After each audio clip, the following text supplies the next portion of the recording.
Hello friend, तो कैसे हैं आप सब। तो उम्मीद करता हूं कि आप सब जो है बिल्कुल ठीक ही होंगे। So friend, just previous lecture में मैंने जो है आपको करवा रहा था एक्सरसाइज 3.5 के सॉल्यूशन। ठीक है। So basically just previous lecture में मैंने आपको एक्सरसाइज 3.5 के अंदर क्वेश्चन नंबर 4 का जो है थर्ड तक सॉल्यूशन मैंने आपको करवा दिया है। ठीक है। स्टूडेंट्स, आज की इस वीडियो में हम लोग कंटिन्यू करने वाले हैं। क्वेश्चन नंबर 4 के अंदर जो है अभी बेसिकली दो और क्वेश्चंस बचे हुए हैं। ठीक है। तो इन दोनों का जो है सोल्यूशन आज जो है हम लोग कंप्लीट कर लेंगे एंड देन उसके बाद जो है हम लोग जंप कर जाएंगे एक्सरसाइज 3.6 के सोल्यूशन। ठीक है। चलिए, और जो नए स्टूडेंट्स हैं उन्हें मैं आपको जो है थोड़ा सा बता देता हूं कि अगर आप जो है इन एक्सरसाइज 3.4 एंड देन 3.5 का जो है अगर आप इंट्रोडक्शन का ही वीडियोज नहीं देखें देन आप जो सबसे पहले उसको देख लेना, उसके बाद एक्सरसाइज का सोल्यूशन करना। ठीक है। और वैसे देखो, कोई दिक्कत नहीं है, अगर आपको समझ में आता है तो अच्छी बात है, अगर नहीं आता है तो सबसे पहले आपको क्या करना होगा कि प्लेलिस्ट में जो वीडियो सारा पड़ा हुआ है वहां से जाकर के आप जो इंट्रोडक्शन का वीडियो देखना, उसके बाद जो है एक्सरसाइज पे सॉल्यूशन पे आना है। ठीक है। चलिए, तो बेसिकली एक चीज मुझे आपको और बताना है कि इसमें जो है एक्सरसाइज 3.5 के अंदर जो क्वेश्चन नंबर 4 है ना, तो 4 का जो है थर्ड तक तो हम लोग कर लिए थे। तो क्वेश्चन नंबर 4 में जो हमारा 4 क्वेश्चन है, ठीक है, क्वेश्चन नंबर 4 में एक्चुअल में ऐसे 5 क्वेश्चन है, लेकिन 4 का जो 4 नंबर क्वेश्चन है वो एक्चुअल में गलत है। ठीक है। तो उसका जो है सही क्या है क्वेश्चन, तो आपको जो है स्क्रीन पे शो कर रहा होगा। यहां से ही आप जो है इस क्वेश्चन को पढ़ो और अपने एनसीईआरटी वाले जो है बुक में उसमें जो सुधार लेना क्वेश्चन को। ठीक है। क्योंकि जो क्वेश्चन है आपके बुक में जो है थोड़ा सा गलती लिख दिया। ठीक है। और हालांकि देखो अदर बुक में ना इस क्वेश्चन को सुधार करके लिखा है, तो आप भी जो अपने बुक में सुधार लेना। तो क्वेश्चन क्या है मैं पढ़ देता हूँ सबसे पहले एंड देन करते हैं इसका सोल्यूशन। ठीक है। क्वेश्चन नंबर 4 का 4। तो क्वेश्चन क्या कर रहा है, क्वेश्चन काफी अच्छा भी है। कह रहा है कि एक राजमार्ग पर, राजमार्ग आपको पता है ना वो रास्ता, ए और बी दो स्थान 100 किलोमीटर की दूरी पर अवस्थित है। यानी कि एक राजमार्ग पर जो दो लोकेशन है, यानी कि दो स्थान है, जो दोनों के बीच का डिस्टेंस है वो 100 किलोमीटर की दूरी पर है। ठीक है जी। अब कह रहा है कि एक कार ए से तथा दूसरी कार बी से एक ही दिशा में एक ही समय विभिन्न विभिन्न वेगों से जो है चलना शुरुआत करती है। तब वे जो है 5 घंटे के बाद एक दूसरे से मिलते हैं, और यदि वे एक दूसरे की तरफ चलते हैं, मतलब एक दिशा में चलते हैं, तो वे 1 घंटा में ही जो है एक दूसरे से मिल जाते हैं। ठीक है। तो दोनों कारों की जो है चाल ज्ञात करें, मतलब चाल क्या है। ठीक है। तो बेसिकली ये जो क्वेश्चन है ना, क्वेश्चन जो है काफी अच्छा क्वेश्चन है। ठीक है। क्वेश्चन क्या कहा है कि एक राजमार्ग है, ठीक है, और राजमार्ग पर है जो दो स्थान है। देखना ध्यान से, मान लेता हूं कि ये हमारा राजमार्ग है। ठीक है। ये रहा हमारा पहला पॉइंट एंड देन ये रहा हमारा आखिरी पॉइंट। ठीक है। थोड़ा सा और हम चीजों को छोटा कर लेंगे ना, ताकि उधर भी जो है बनाने में सहूलियत मिले, है ना। ये ए है एंड देन ये बी है। यहाँ पे स्थान नंबर ए एंड देन ये स्थान नंबर बी। पहली बात तो इन दोनों के बीच का जो डिस्टेंस है ना वो 100 किलोमीटर है। कितना है? 100 किलोमीटर। ठीक है। आगे बढ़ते हैं। तो आगे क्या कह रहा है कि बेसिकली ए और बी दो स्थान 100 किलोमीटर की दूरी पर अवस्थित है, और एक कार ए से तथा दूसरी कार बी से, मतलब यहाँ पर बेसिकली कोई कार है। ठीक है। और यहाँ पर भी एक कोई कार है, और यहाँ पर जो भी कार है, तो अगर ये दोनों कार एक ही दिशा में चलते हैं, एक ही दिशा कहने का मतलब क्या है कि मान करके चलो सबसे पहले कि यहाँ पे हम मान लेते हैं कि यहाँ वाला कार है C1 एंड देन यहाँ वाला कार है C2। तो अब कह रहा है क्वेश्चन में कि जब ये दोनों कार एक ही दिशा में चलते हैं, तो एक ही दिशा कहने का मतलब है कि अगर ये कार इस दिशा में चल रहा है तो इसको भी इसी दिशा में जाना है। ठीक है। और अगर ये कार इस दिशा में चल रहा है तो इस कार को भी इसी दिशा में चलना होगा। ठीक है। तो अब क्वेश्चन में ये कह रहा है कि जब ये दोनों कार इन दोनों स्थान से किसी एक दिशा में चलते हैं, तो वो जो 5 घंटे के बाद, और विभिन्न विभिन्न वेग से चलते हैं ऑब्वियसली, तो 5 घंटे के बाद जो है एक दूसरे से मिल जाते हैं। कितने देर के बाद? 5 घंटे के बाद। एक बात जो है आपको समझ में आना चाहिए, एक्चुअल में वो क्या कहा है कि यहां से जो है दोनों कार एक दिशा में चलते हैं। तो मान करके चलो कि मैं मान लेता हूं कि ए और बी पॉइंट से, यानी लोकेशन से, C1 car and then C2 car इस डायरेक्शन में चल रहा है, इस डायरेक्शन में। ठीक है। इस डायरेक्शन में। और हम ये भी मानते हैं कि चलो दोनों जो कार चल रही है इस डायरेक्शन में चल रही है, और यहाँ पे कोई पॉइंट है डी, यहां से कार चलना शुरू किया तो यहां पे आकर के रुका, ये भी कार चलना शुरू किया तो यहां पे आकर के रुका। मतलब पहले आपको एक चीज में समझ में आ रहा है कि बेसिकली ये वाला जो कार है ना, ये वाला कार ये थोड़ा ज्यादा स्पीड में चल रहा है, और ये वाला जो कार है ये थोड़ा सा कम स्पीड में चल रहा है। क्यों? क्योंकि एक्चुअल में जब ये दोनों कार मिलते हैं इस डी पॉइंट पे, तो कह रहा है कि 5 घंटा के बाद मिल जाते हैं। तो सोचो कि अगर दोनों कार का जो है स्पीड वही रहता तो बेसिकली ये कार आगे हो जाता ना। तो कहने का मतलब ये है कि ये वाला जो कार है एंड देन ये वाला जो कार है, इन दोनों के कंपैरिजन में ये वाला कार ज्यादा जो है फास्ट चल रहा है इसके कंपैरिजन में, ठीक है। देन ये फास्ट चल रहा है, ये स्लो चल रहा है, तो ओवरऑल दोनों जो है कंपैरिजन करके यहाँ पे जो है दोनों के दोनों 5 घंटे के बाद मिल जाते हैं। क्लियर हुआ सबको? अब ध्यान से सुनो, ये तो हमारा केस नंबर फर्स्ट है, यानी कि ये फर्स्ट स्थिति है, ठीक है। अब यहाँ पे हम क्या करेंगे देखना ध्यान से कि बेसिकली यहां से यहां से यहां कितना डिस्टेंस है अभी मुझे पता नहीं है, यहां से यहां कितना डिस्टेंस है ये भी मुझे पता नहीं, लेकिन हाँ यहां से यहां कितना डिस्टेंस है ये मुझे पता है, कितना है 100 किलोमीटर, ठीक है।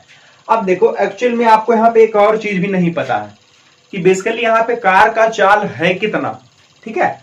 हमने तो यहाँ पे मान लिया ना कि पहला और दूसरा जो स्थान है यहाँ पे 2 कार है, यहाँ ए की जगह पे C1 कार है, बी की जगह पे C2 कार है, बट इन दोनों कारों का जो चाल है एक्चुअल में जो मुझे निकालना भी है कि कारों का जो है चाल ज्ञात करें, तो कार का एक्चुअल में यहाँ पे चाल है कितना, ठीक है। तो एक काम करते हैं, हम सबसे पहले इन दोनों कारों का जो है चाल को मान लेते हैं, ठीक है। चलो तो यहाँ पे मैं क्या लिखता हूं, माना कि कारों C1 एंड C2 की चाल x तथा y किलोमीटर प्रति घंटा है। अब देखो हमने किलोमीटर प्रति घंटा क्यों माना, मीटर पर सेकंड भी तो मान सकते थे ना। तो किलोमीटर प्रति घंटा इसलिए हमने माना क्योंकि ऑलरेडी दूरी जो है किलोमीटर में है और समय जो है वो घंटा में दिया हुआ, ठीक है। ओके, सो बेसिकली अब देखना ध्यान से कि ये ए बी का डिस्टेंस जो है ना, मतलब ए बी हम बोल सकते हैं, तो ए बी मतलब इसी दूरी को जो है हमने जो आपको शुरुआती में पूछा था कि ए बी एक्चुअल में है कितना, तो ए बी कितना है ये आपको पता है। कैसे? क्योंकि एक्चुअल में ये है क्या, तो ये दूरी है, देखो ना A B, 1 second, A B क्या है, दूरी है, और ये एक्चुअल में तो ए बी दिया हुआ है ना। हाँ, ए बी का हम बात नहीं कर रहे, 1 सेकेंड रुक जाओ, हम बात कर रहे हैं ए डी के बारे में, क्योंकि ए बी क्या है, हमारा एक दूरी ही है, ठीक है। तो मुझे जो है ए डी के बारे में बताओ कि ए डी होगा कितना, ए डी। तो बेसिकली ध्यान से देखना, ये जो C1 कार है ना, तो यहां से यहां जाने में 5 घंटा लगाता है, यानी कि समय कितना दिया हुआ है, 5 घंटा, ठीक है जी। ध्यान से सुनो, इस चीज को मैं जनरली लिख नहीं रहा हूं, आपको समझाने के बाद यहाँ पे मैं लिखूंगा, ठीक है। ओके, एंड देन यहाँ पे जो C1 कार है इसकी चाल कितना है, तो C1 यानी कि पहला कार का पहला चाल तो x किलोमीटर पर घंटा, C2 कार का कितना चाल, y किलोमीटर पर घंटा, तो C1 का चाल कितना है, x किलोमीटर पर घंटा। देखो तो यानी कि यहाँ पे मैं लिख देता हूं चाल कितना, x किलोमीटर प्रति घंटा। और आपको पता है ना कि दूरी बराबर क्या होता है, वैसे तो आपको चाल बराबर पता है ना कि चाल बराबर दूरी बटा में समय, तो दूरी बराबर चाल गुने समय हो जाएगा कि नहीं, देख लो ना, चाल बराबर होता है दूरी बटा में समय, ठीक है। तो जब आपको दूरी बराबर चाहिए तो ये चाल और समय आपस में गुना हो लेंगे, ठीक है। तो मुझे तो चाहिए दूरी ना, तो हम क्या करेंगे कि चाल गुने समय कर लेंगे, चाल गुने समय। तो इसके लिए चाल है कितना, तो चाल है x किलोमीटर प्रति घंटा और समय कितना 5, तो क्या हम 5x बोल दें, मतलब इसके बीच का जो डिस्टेंस है दैट मीन्स ए डी, ये जो पूरा डिस्टेंस है ए डी कितना है 5x है, 5x किलोमीटर बोल सकता हूं, कोई दिक्कत नहीं है, ठीक है, क्योंकि डिस्टेंस वैसे भी किसमें है, किलोमीटर में है। इसी तरीके से क्या हम BD को निकाल सकते हैं कि नहीं निकाल सकते हैं, बिल्कुल। तो बताओ कि BD कितना होगा, तो BD जो हमारा एक्चुअल में होगा, यहाँ पे कार C2 है कि नहीं, तो यहां से यहां ये C2 कार जो है चलता है कितने सेकंड में, मतलब कितने समय में, तो 5 घंटा में, और इसका चाल कितना है, तो 22 किलोमीटर प्रति घंटा, ठीक है। तो B के पॉइंट पे, मतलब B के स्थान पे C2 कार है, तो C2 जब यहां से यहां मूव कर जाता है तो इसके लिए वही हमको दूरी चाहिए, दैट मीन्स BD, ठीक है। तो दूरी बराबर क्या होगा, तो फिर से चाल गुने समय, तो इसका चाल कितना 22 और समय ये भी कितना लगाता है, तो ये भी तो 5 ही घंटा लगाता है ना, यानी कि समय, देखो ध्यान से, दूरी बराबर चाल गुने समय, लेकिन अब की बार चाल कितना है इसका 22 एंड समय तो 5 ही घंटा है ना, तो यहां से हो जाएगा 5/, और ये भी क्या होगा किलोमीटर, क्योंकि दूरी है ना, तो दूरी को किलोमीटर में लिखो। अब देखना ध्यान से, यहां से मुझे एक सिंपल सा जो है चीज दिख रहा है क्या, कि एडी जो है ना, ये वाला पोर्शन, इसको जो है हम इतना प्लस इतना यानी दिस प्लस दिस करके जो है ला सकते हैं। ठीक है, तो इसी चीज को हम लिख रहे हैं कि एडी बराबर A B and then plus B D. ठीक है, ओके, तो एडी को हम कितना लिख सकते हैं, एडी, तो एडी बराबर यहां दिया हुआ है 5x and then A B, तो ए बी बराबर कितना 100 किलोमीटर मतलब 100 एंड देन बी डी के जगह कितना लिख सकते हैं 5 बाई। ठीक है, अब एक काम करो, इसको इधर ला लो। ठीक है, तो इधर ला लेंगे तो कितना हो जाएगा 5x माइनस 5 बाई। ठीक है, एंड देन बराबर में कितना, इधर तो 100 खैर है ही। अब एक काम करते हैं, पूरे में यानी कि टोटल में 5 से भाग दे देते हैं, तो 5 से भाग देंगे तो कितना होगा x माइनस बाई और बराबर 20 25 100, यानी कि ये हो गया हमारा समीकरण नंबर फर्स्ट। क्लियर हुआ सबको? अब सुनो, दूसरी बात उसने कहा था कि जब दोनों कार विपरीत दिशाओं में चलते हैं, ये तो था कि एक ही दिशाओं में चलते हैं।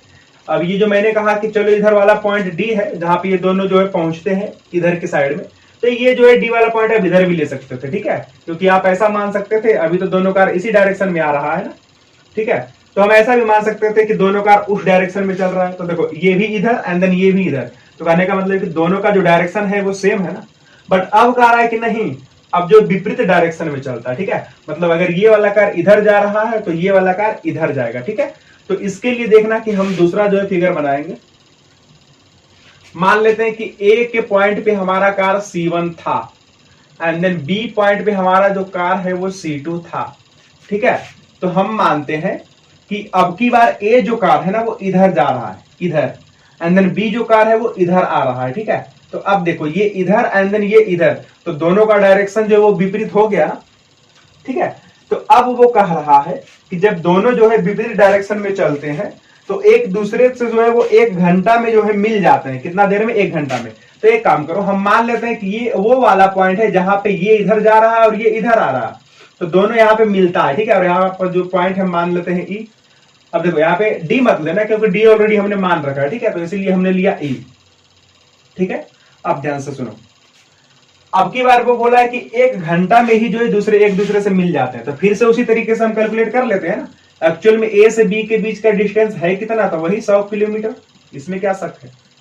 अब मुझे चाहिए A B, sorry A B तो खैर है ही, ए बी बराबर कितना 100 किलोमीटर। ठीक है, और मुझे चाहिए ए ई, तो ए ई क्या है, ए पॉइंट पे स्थित यानी कि ए स्थान पर स्थित जो कार है ना, तो ये जब चलना प्रारंभ करके ई पॉइंट पर आ जाएगा ना, तो इसके द्वारा ट्रेवल किया गया डिस्टेंस यानी कि दूरी है, तो ए ई, तो ए ई यानी कि दूरी बराबर क्या होगा, तो चाल गुने समय। तो C1 कार का जो चाल है कितना है, x है, और ये कितना समय लगा रहा है अब, तो अब तो 1 ही घंटा लगा रहा है ना, तो यानी कि x गुने 1, तो यानी कि कितना x, और ये क्या, इसको बोल सकते हैं क्या, मतलब दूरी है ना, बेसिकली ये दूरी है ना, तो दूरी को क्या बोलेंगे, किलोमीटर। ठीक है, ओके। इसी तरीके से BE, तो यानी कि B से E तक का डिस्टेंस, तो C2 कार द्वारा चला गया डिस्टेंस। ठीक है, तो दूरी बराबर क्या होगा, चाल गुने समय, तो चाल इसका कितना है 22, और इसमें इसने जो है कितना समय लगाया है, तो ये भी तो 1 ही घंटा लगाया है ना, तो इसका भी कितना हो जाएगा 22 × 1, दैट मीन्स 22, और ये कितना किलोमीटर। ठीक है, अब इसी तरीके से यहां भी हम लिख सकते हैं सिंपल वाला लॉजिक, चूंकि ए बी जो है ना वो A E and then plus B E करके लिख सकते हैं। ठीक है, ये सिंपल जो है अलजेब्रा है। ठीक है, क्योंकि दिस मतलब ये वाला जो पोर्शन है कैसे आएगा, इतना और इतना जोड़ोगे तो आ ही जाएगा ना, तो वही तो हम कर रहे हैं कि ए बी जो है ना वो A E and then plus B E के करने से हो जाएगा। ठीक है, तो ए बी एक्चुअल में है कितना, तो 100 किलोमीटर है, ए ई कितना है, तो x है, एंड देन बी ई कितना है, तो 22 है। ठीक है, सो फाइनली x प्लस 22 बराबर कितना 100। ये रहा हमारा समीकरण number 2। First and then second को सॉल्व करते हैं। ठीक है, तो फर्स्ट कितना है, x प्लस 22 बराबर 100 एंड देन x माइनस 22 बराबर 20। एक काम करते हैं, दोनों को बस खाली ऐड कर लेते हैं, तो ये हो जाएगा 2x बराबर कितना 120 एंड देन x बराबर कितना 120 and divided by 2 equal to 60। ठीक है, तो x बराबर 60, और एक काम करना, x का वैल्यू आप तो जो इसमें रखो या फिर इसमें रखो, ये फर्स्ट है ये सेकंड है। ठीक है, तो ये फर्स्ट है ये सेकंड है, जो भी बोलो, तो दोनों में से किसी में जब आप रखोगे ना तो 22 बराबर कितना आ जाएगा 40 आ जाएगा। ठीक है, तो देखो ना x प्लस 22 बराबर 100 है ना, तो जब x के लिए 60 है तो कितना जोड़ेंगे तो 100 आएगा, 40 जोड़ेंगे तो 100 आएगा। ठीक है, तो बेसिकली x बराबर 60 किलोमीटर प्रति घंटा आप बोल सकते हो, क्योंकि x था क्या, तो x हमारा चाल था, ठीक है। तो चाल क्या होगा, किलोमीटर प्रति घंटा में होगा, ठीक है। तो x बराबर कितना, तो 60 किलोमीटर प्रति घंटा, एंड देन y बराबर कितना, तो 40 किलोमीटर प्रति घंटा, ठीक है।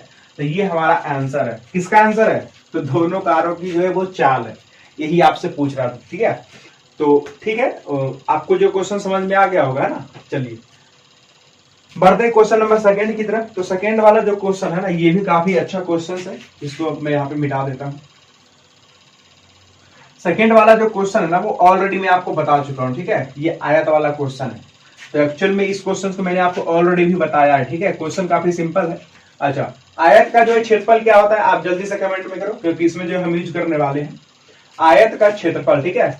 और आयत की कितनी विमाएं होती है, ये भी जल्दी से कमेंट करो, क्योंकि इस क्वेश्चन में अप्लाई होने वाला है। आयत का क्षेत्रफल का फॉर्मूला क्या होता है, एंड देन आयत की कितनी विमाएं होती है, और वो बीमा कौन कौन सी होती है ये भी लिखो, बीमा डायमेंशन, ठीक है। तो जल्दी से बताओ कितने स्टूडेंट्स अब तक जो है आंसर दे दिए हैं। 1 सेकंड में चेक करूंगा। तो पढ़ते हैं क्वेश्चन नंबर 4 का 5, ठीक है। क्वेश्चन नंबर 4 का 5 कह रहा है कि एक आयत का क्षेत्रफल 9 वर्ग इकाई कम हो जाता है, ठीक है जी। कब कम हो जाता है, तो कह रहा है कि यदि उसकी लंबाई 5 इकाई कम कर दिया जाता है, यानी कि उसकी लंबाई को 5 जो है घटा दिया जाता है, और चौड़ाई 3 इकाई बढ़ा दिया जाता है। यदि हम लंबाई को 3 इकाई और चौड़ाई को 2 इकाई बढ़ा दें, तो क्षेत्रफल जो है 67 वर्ग इकाई बढ़ जाता है। तो आयत की विमाएं ज्ञात करें, ठीक है। क्वेश्चन काफी सिंपल है, देखना देगा। यहाँ पे हम क्या करते हैं कि एक आयत बना देते हैं सबसे पहले समझने के लिए, ठीक है। और हम मान लेते हैं शुरुआती में ही कि इसका जो लंबाई है ना वो x मीटर है। कितना है, x मीटर, और इसका जो चौड़ाई है ना वो 22 मीटर है, ठीक है। माना कि 1 सेकेंड, माना कि आयत की लंबाई और चौड़ाई, माना कि आयत की लंबाई और चौड़ाई x एंड y मीटर है, ठीक है। अच्छा एक चीज और, यहाँ पे ना मैं काफी शॉर्ट फॉर्मेट में लिख देता हूँ, ठीक है। तो ऐसा आप जो एग्जाम में मत करना, आप जो जितना सिंपल तरीके से, मतलब जितना अच्छे तरीके से लिख सकते हो, ठीक है। ये तो मैं जल्दबाजी में जो है शॉर्ट तरीके से लिख देता हूँ, ठीक है, आपको समझाने के लिए। बट आप जो है एग्जाम में जाकर के इसको जो काफी अच्छे तरीके से लिखना, ठीक है। कि माना कि दिए गए आयत का जो है लंबाई बराबर x मीटर तथा आयत की चौड़ाई बराबर 22 मीटर, इस तरीके से सजा करके लिखना है, ठीक है। क्योंकि बिहार बोर्ड जो है ना वो लिखने का भी मार्क्स देता है। अगर राइटिंग वगैरह जो है आपका ढंग का है, देन आपको मार्क्स मिलेगा, ठीक है। तो इस बात का जो आप ध्यान रखना। तो हमने जो है मान लिया कि यहाँ पे जो आयत है हमारा, इसका जो है लंबाई कितना है, तो x है, एंड देन चौड़ाई कितना है, 22। अब क्वेश्चन में ये कहा है कि इसका जो है क्षेत्रफल 9 वर्ग इकाई कम हो जाता है। अच्छा एक चीज मुझे बताओ कि अभी फिलहाल इसका लंबाई कितना है, x मीटर, एंड देन चौड़ाई कितना है, 22 मीटर। तो बस मुझे ये बता दो कि अभी फिलहाल इसका करेंटली में क्षेत्रफल कितना होगा। तो क्षेत्रफल का फॉर्मूला है ना सबको, लंबाई गुने चौड़ाई, यानी कि x into by, that means x by होगा अभी फिलहाल इसका क्षेत्रफल। अगर मैं x 6 रखूं, बाई 4 रखूं, तो 6 चौके 24 मीटर स्क्वायर, ठीक है। काफी सिंपल है। तो ये चीज सबको समझ में आया। बट वो कहा क्या है कि जो आयत है इसका क्षेत्रफल कम हो जाता है। कब कम हो जाता है, तो कह रहा है कि जब हम इसकी लंबाई को 5 कम कर देते हैं। तो अभी फिलहाल जो हमारा लंबाई है x, तो इसमें से हम 5 कम करेंगे, क्योंकि वो कहा है क्वेश्चन में, ठीक है।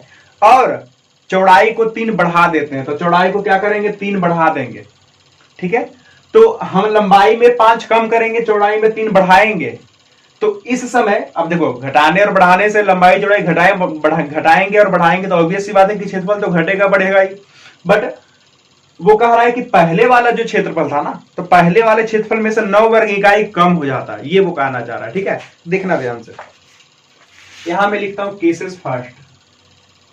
फर्स्ट। वो कह रहा है कि लंबाई जो है ना, लंबाई को हम क्या करते हैं, 5 से घटा देते हैं। तो लंबाई पहले था कितना, x, तो वो कहा है कि हम 5 घटाते हैं, तो अब बनेगा x माइनस 5 मीटर। अगर इसमें किसी को डाउट है तो कमेंट में करो, ठीक है।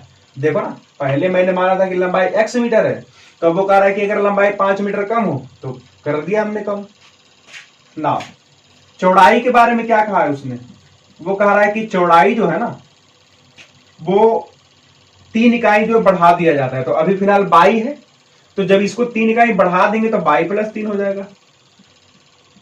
तो सोचो अब ये लंबाई चौड़ाई ये वाला नहीं रहा, ये वाला रहा, तो इस हिसाब से इसका जो क्षेत्रफल होगा वो क्या होगा, तो क्षेत्रफल क्या होगा, लंबाई गुने चौड़ाई।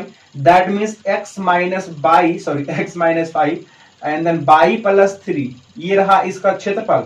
बट उसने कहा है कि जो इसका क्षेत्रफल होगा ये वाला, ये पहले के कंपैरिजन में जो है ना, यानी कि जो है 9 वर्ग इकाई कम हो जाता है।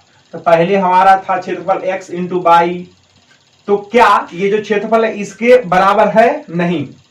सुनो ध्यान से मैं क्या करना चाह रहा हूं कि ये जो क्षेत्रफल है इसके बराबर नहीं है, बल्कि अब जो क्षेत्रफल है पहले वाले क्षेत्रफल से 9 जो इकाई कम हो जाता है, तो हमने -9 कर दिया। अगर वो कहा था कि 9 ज्यादा हो जाता है तो +9 कर देते, ठीक है। चलो ठीक है, अब इसको सॉल्व कर लो।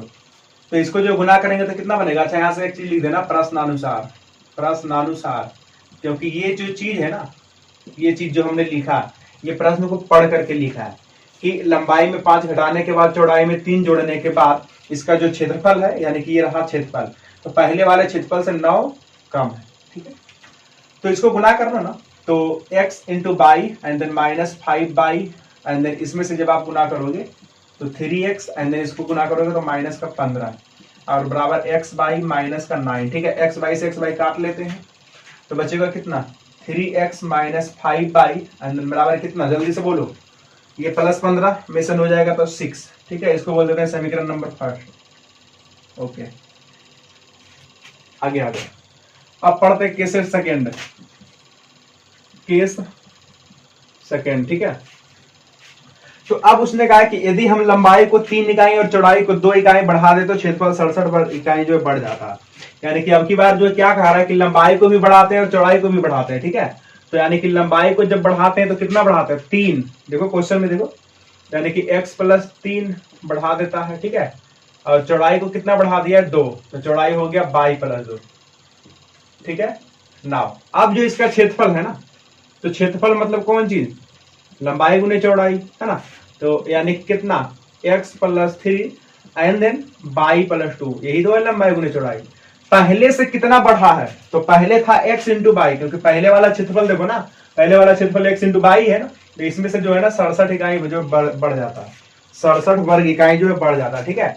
अब इसका जो कैलकुलेशन करो, तो x × 22 एंड देन 3y गुना कर लो तो 2x, एंड देन गुना करेंगे तो +6 x/, अब +67, ठीक है। इससे काट लो तो बचेगा कितना, 2x + 3y, अच्छा हाँ ठीक है, 2x + 3y, एंड देन इसको इधर ले चल जाओ तो इधर हो जाएगा शायद 61, चेक कर लो एक बार, 67 में से 6 जाएगा तो 61, ठीक है। ओके, अब करना क्या है, तो आपको कुछ नहीं करना है बल्कि इन दोनों समीकरण को जो हल करना है, ठीक है।